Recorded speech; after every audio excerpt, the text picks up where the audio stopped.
दोस्तों सांप एक ऐसी स्पीशीज़ है जिसको लेके हमारे समाज में बहुत सारे भ्रम व्याप्त हैं।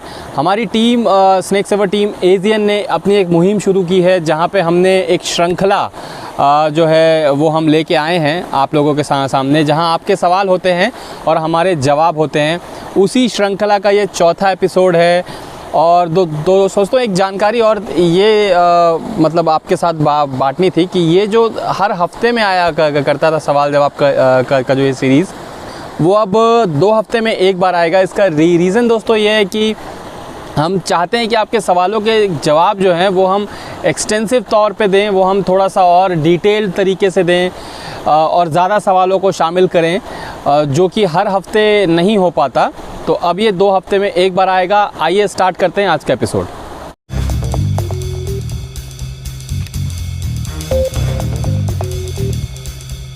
दोस्तों जो पहला सवाल है श्रृंखला में आज के हमारे वीडियो में, वो एक यूट्यूब चैनल है, उसका नाम तो नहीं ले सकता मैं।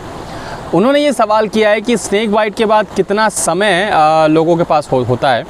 तो दोस्तों आपने इस पे कई सारे वीडियोस देखे होंगे जहाँ कई से जानकार ये बताते हैं कि कोबरा बाइट के बाद आपके पास 3 घंटे होते हैं, वाइपर बाइट के बाद आपके पास 1.5 घंटे होते हैं, करैत बाइट के बाद आपके पास 8 घंटे होते हैं।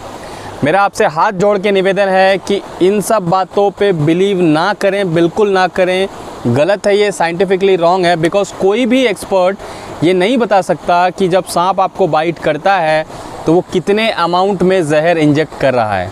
हो सकता है ये ड्राई बाइट हो सकता है वो 12 mg से ऊपर उसने इंजेक्ट किया हो, या ये भी हो सकता है कि उसने बहुत ज़्यादा जहर इंजेक्ट कर दिया हो। क्वांटिटी में अगर जहर ज़्यादा है तो टाइम जो है जो आपको मिलता है वो रिड्यूस हो जाता है, वो कम हो जाता है। तो किसी भी सांप के काटने पे कोई पर्टिकुलर टाइम गैप या टाइम स्पेस आपके पास नहीं होता। करना आपको वही है, जैसे ही आपको स्नेक बाइट होता है जितनी जल्दी हो सके आपको हॉस्पिटल पहुंचना है। फर्स्ट एड पे भी लोग कई सारे बातें बताते हैं कि ऐसा कर लो वैसा कर लो, लेकिन हमारी टीम का मानना है कि फ़र्स्ट एड अपनी जगह है, अच्छी बात है, आप कर सकते हैं, उसका डर दूर कर सकते हैं, लेकिन सबसे इम्पॉर्टेंट चीज़ हॉस्पिटल पहुंचना है। दोस्तों कोई फिक्स टाइम गैप नहीं होता। दोस्तों हमारा जो दूसरा सवाल आया है वो आशीष जी के द्वारा आया है और वो पूछते हैं कि वाइपर, क्रेट्स और कोबराज, अगर इन तीनों का जंगली माहौल में सामना हो तो कौन सा सांप किस पे भारी पड़ेगा।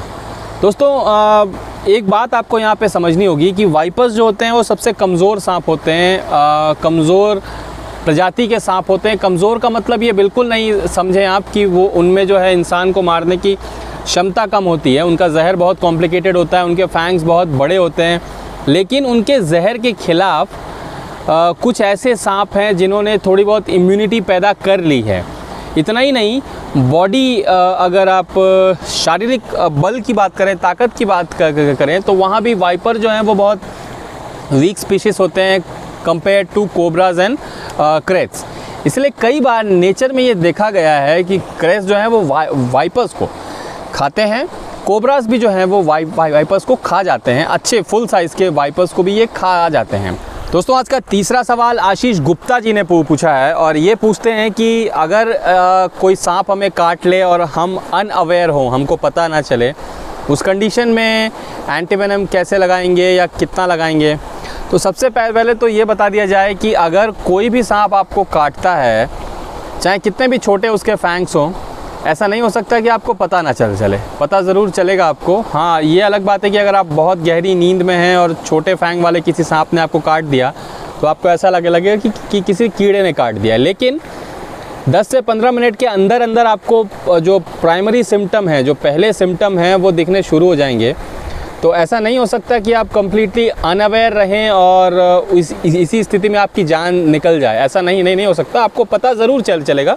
पहले आपको प्राइमरी सिम्टम दिखेंगे, अगर उसको नहीं ट्रीट किया गया तो सेकेंडरी सिम्टम्स भी आपको दिखेंगे और उसके बाद आपकी स्थिति जो है ख़राब होने लगती है।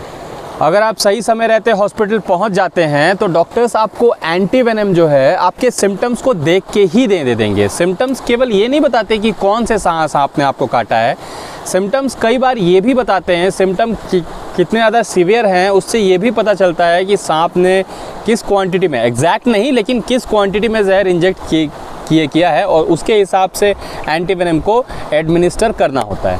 दोस्तों जो हमारा चौथा सवाल आया है वो किया है हमारे एक दर्शक मनोज शर्मा जी ने। इनका सवाल है कि सेमी वेनमस स्नेक अगर काटता है तो कितना सीरियसली आपको उसको लेना चाहिए। तो इस पे हमने वीडियो भी बनाया है दोस्तों कि आपको भले सेमी वेनमस सांप ने काटा हो, लेकिन होता क्या है, जहर का असर अलग अलग इंसानों पे अलग अलग होता है। तो आपको ये नहीं मान के चलना है कि सेमी वेनमस ने काटा है तो कोई बात नहीं, आप हॉस्पिटल नहीं जाएंगे, आप इसको अनट्रीटेड छोड़ सकते हैं। सेमी वेनमस स्नेक में भी कुछ सांप ऐसे होते हैं जो बहुत ज़्यादा बड़े हो जाते हैं, जैसे बोएगा फॉस्टेनी। ये एक ऐसा सांप है जो सेमी वेनमस है लेकिन बहुत बड़ा हो जाता है, 7 फीट क्रॉस कर जाता है। तो आप समझिए कि उसके वेनम ग्लैंड्स बहुत बड़े हो सकते हैं और क्वांटिटी जो वो रिलीज़ करेगा बाइट करते वक्त वो ज़्यादा हो सकती है। तो ज़्यादा क्वांटिटी, चाहे जहर कम पोटेंसी का हो लेकिन ज़्यादा क्वांटिटी जो है उस पोटेंसी की कमी की भरपाई कर सकता है और जहर का असर आप पे दिख सकता है। इसीलिए सेमी वेनमस सांप भी अगर आपको काटता है तो आपको ज़रूर हॉस्पिटल जाना चाहिए और ये डॉक्टरों पे छोड़ देना चाहिए कि वो आपको कितना एंटीवेनम या कैसे आपका इलाज करते हैं। तो दोस्तों आज के लिए इतना ही, और हमको उम्मीद है कि आपको अच्छा लगा होगा ये आंसर क्वेश्चन का ये सिलसिला हमारा। और ऐसे ही कुछ शानदार एक्सपीरियंसेस के लिए और कुछ भ्रमों को तोड़ने वाले सवाल जवाब के लिए आप कनेक्टेड रहिए हमारे चैनल से, स्नेक सेवर टीम AZN। दोस्तों आप हमको फेसबुक और इंस्टाग्राम पे भी फॉलो कर सकते हैं इसी नाम से। आज के लिए इतना ही। जय हिंद, जय भारत।